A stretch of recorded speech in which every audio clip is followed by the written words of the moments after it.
Hi guys, welcome to today's video, and today we're going to be making one of these, a Mother's Day inspired paper cuts. Let's jump in.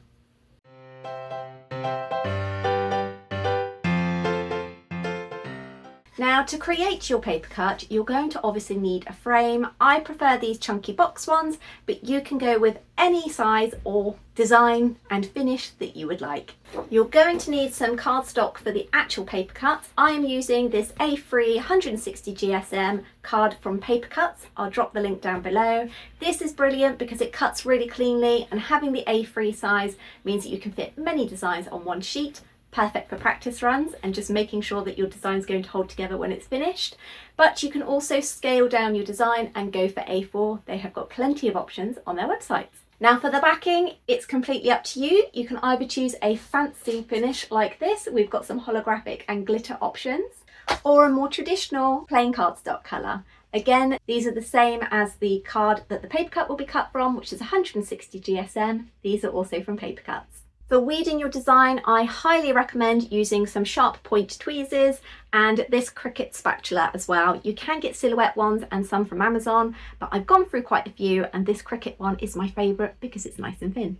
For sticking everything down, we are going to be using a double-sided tape. For designing, we're going to be using Canva, and to cut, I'll be using my Silhouette Studio. You can create this in any design that you would like, but I will show you the step-by-step guide on how to make a floral and butterfly Mother's Day quote using Canva elements. In Canva, we're going to start by making a document that is the same size as my frame. So now I'm going to go through and add the quote for my paper cut design. I then had a look at the different fonts available and found the best one that will suit this design, and then started resizing. I've now gone over to the elements panel, and it's a case of having a look through for silhouettes of the different shapes that I want incorporated. Sometimes they will come up as white or a different colour, so it's just a case of where you can, changing that to black, as this will give you the best trace option when you import into Silhouette Studio. I'm now resizing everything down because it is time to start working on the design. I'm going for a rough circle shape, so I'm moving all of these different elements to create a circle. Occasionally you will have one that can't be changed. If you use the duotone and select black, this will change the colour to black. To make sure that everything is falling in a circle shape, I have gone in and made an outline of the circle and then tweaked where needed. Luckily, I'd managed to keep this pretty accurate, but this is a great guide to use, especially if this is one of your first designs. Once I'm happy with all of the different elements that I have, it is time to export. For this one, I'm not exporting as a transparent background.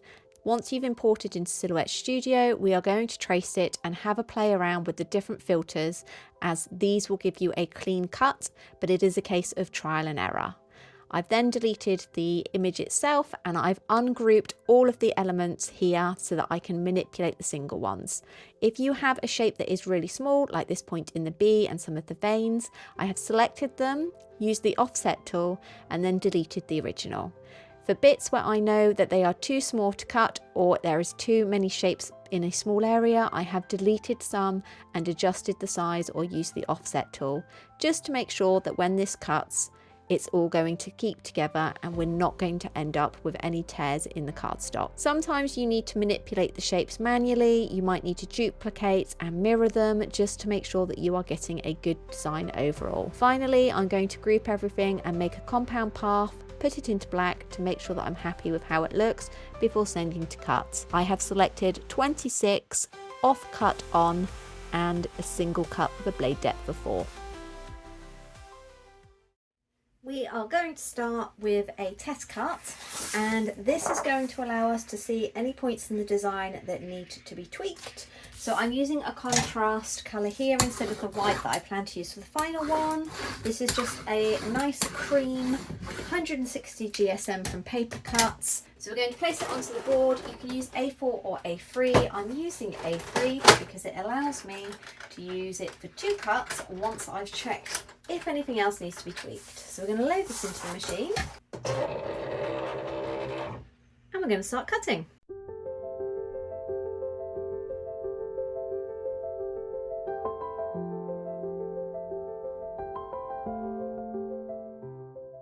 This took about 10 minutes to cut.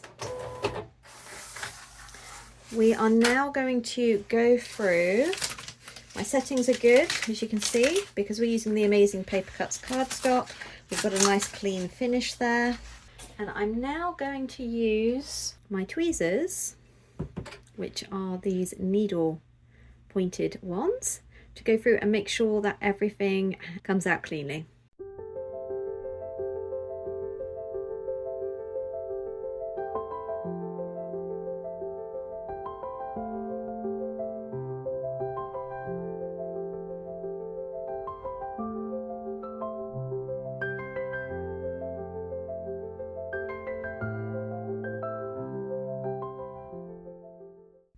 First glance, this obviously looks pretty good, but we need to remember that the mat is sticky, so there is a chance that not all of this is joined.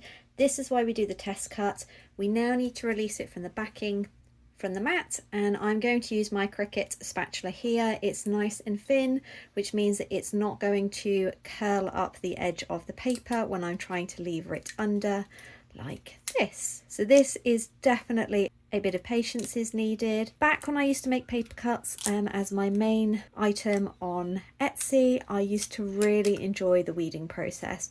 It's really therapeutic. However, there was nothing worse than when you would get almost to the end of a really intricate design and you would accidentally break a little bit off and have to start again. You need to remember that even though we are using slightly thicker cardstock at 160 GSM, these are still really delicate.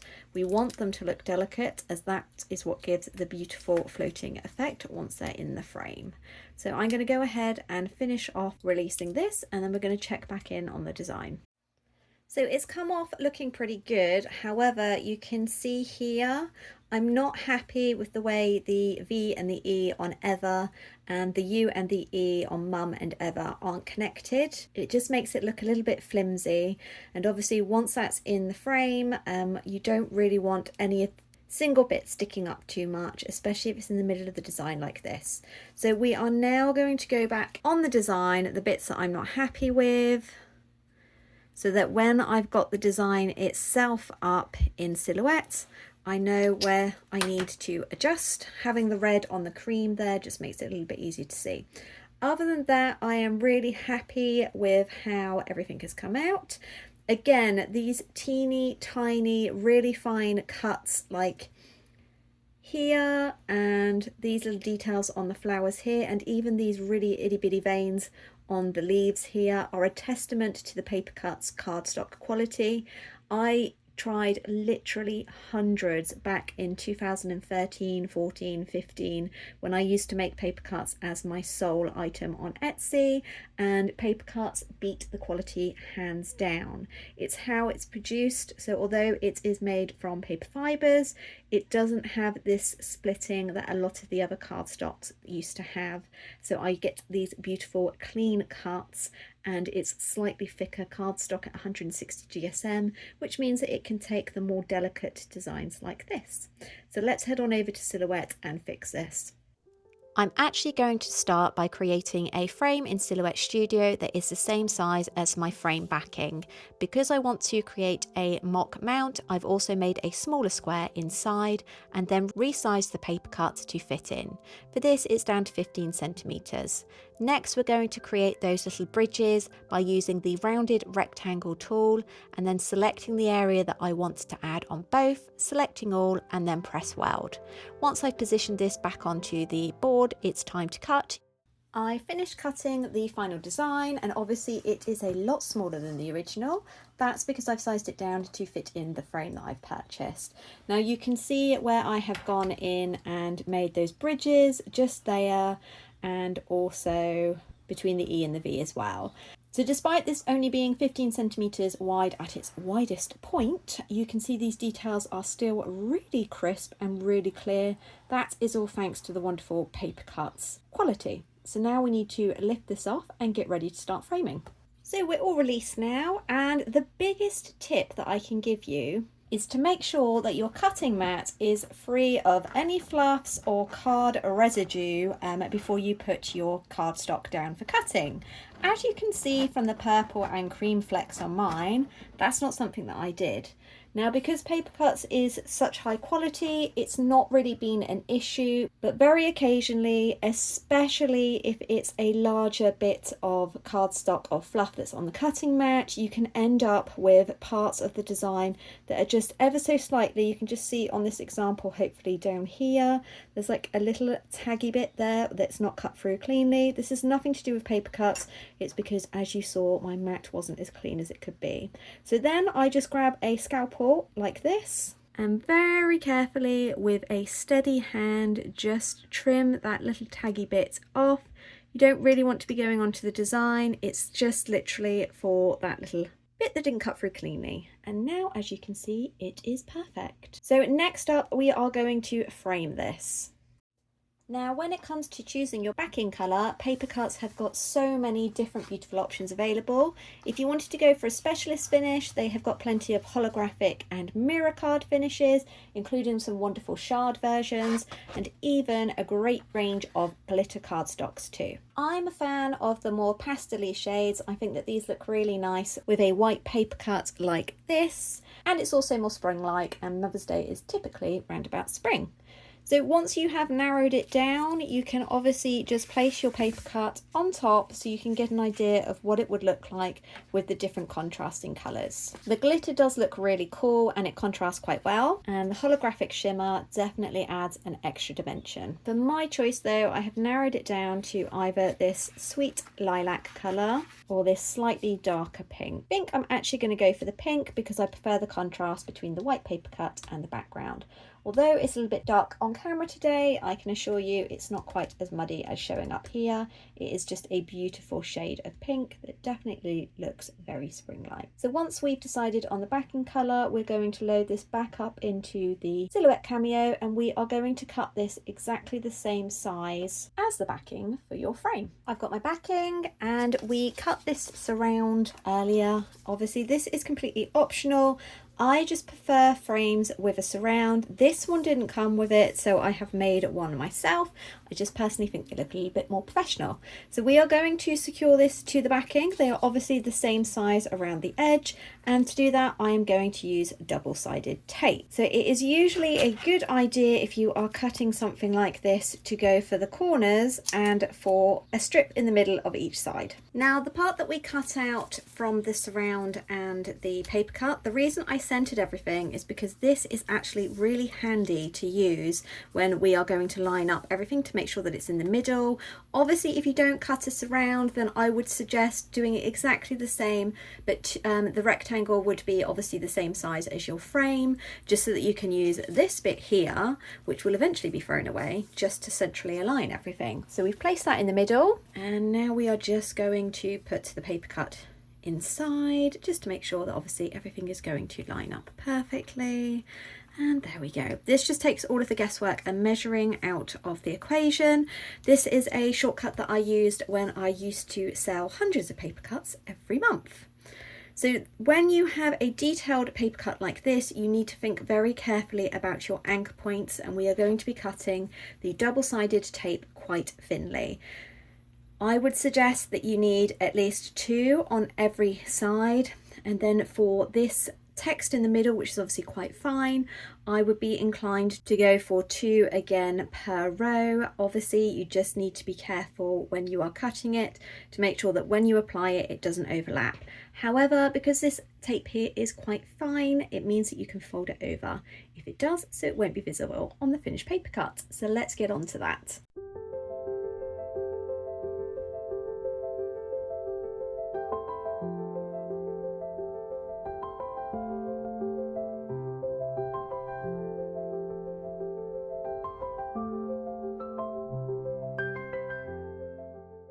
Now we've applied all of the tape, it is time to make sure that we've got nothing overlapping. So as you can see in a few areas there, I've just curled it round slightly so it's not going to show.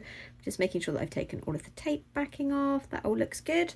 So we are now going to stick it down in the middle. So I would strongly suggest a light touch at first, because you don't want to be pressing it down until you are sure that it is in correct place, like that. Then you can slide the backing that you have used out very carefully because obviously we don't want to damage the paper cut. And there we go. So now the only thing left to do is to pop it in the frame. Okay, this is the back of my frame. I have tried to give it a good clean, and we are now going to place this in the right side down before placing the backing on, and obviously making sure that all of this is pressed down. I have managed to misplace the rectangular bit that goes in here that just keeps the item that's being framed in place, so I need to hunt that out, and I will be back once it's all finished. Now obviously I am biased because I used to make and sell these, but I love how this has turned out. All of the intricate flowers, the cute little butterflies, and the lovely sentiment in the middle. When you're designing these, you want to manage to create a balance between blank space and white, which is why on some of the flowers I have obviously made sure to cut out the middle, even if they are quite tiny, just so that you've got that balance going on. Obviously you can create this in any colorway that you would like, but for mine I have gone for the classic white and the pastel pink background. Paper Cutz have got so many wonderful 160 GSM cardstock. You don't have to have your paper cut white, that's just my preferred option. You could go with any, and I think that a glittery or even a holographic background would look really special too, especially if you know that your mum has a favourite colour. Now it has been many years since I have designed and made a paper cut, and this reminded me just how much I used to love making them. The weeding was so therapeutic, and I really used to enjoy seeing it all come together, made simply just from a piece of card. You could also create your own using Procreate if you have an iPad and an Apple Pencil. I have done that before for some of my paper cut card designs, and although it is admittedly a little longer going than Canva, it does give you the flexibility to create the exact design that you would like. I would just recommend that you use obviously a black colour on a white background so that when you import it into Silhouette, it will show up with crisp trace lines. Are you going to have a go at making one of these yourself? Obviously it doesn't have to be a Mother's Day themed one. You can put any quote in the middle that you would like. That is the great thing about designing your own. They really are completely versatile. Now, although that one there is highly detailed and I wouldn't recommend scaling it down any smaller than 15 centimeters, you can of course also make paper cut cards. That is something that I do, and it is in fact one of my favorite card designs to make. If you do make your own, I would love to see them, so remember to pop a photo on Instagram and tag me at ChibiChiDesigns so I can take a peek. A great big thank you to Paper Cutz, who are not only today's sponsors but have been providing me with high quality cardstock to make my very own paper cut designs from for over 12 years now. I found them originally via Making Paper Cutz because, as I mentioned previously, their cardstock was the only one that cut beautifully and didn't leave me with fibrous stray little marks on the more detailed parts of my designs. I will drop links to everything that I have used in the description box down below, so make sure you check them out. If you enjoyed today's video, please hit the like button. If you haven't already subscribed, definitely do, and make sure you share my channel with somebody else that likes crafting too. Thanks so much for joining me, and I'll see you next time. Bye!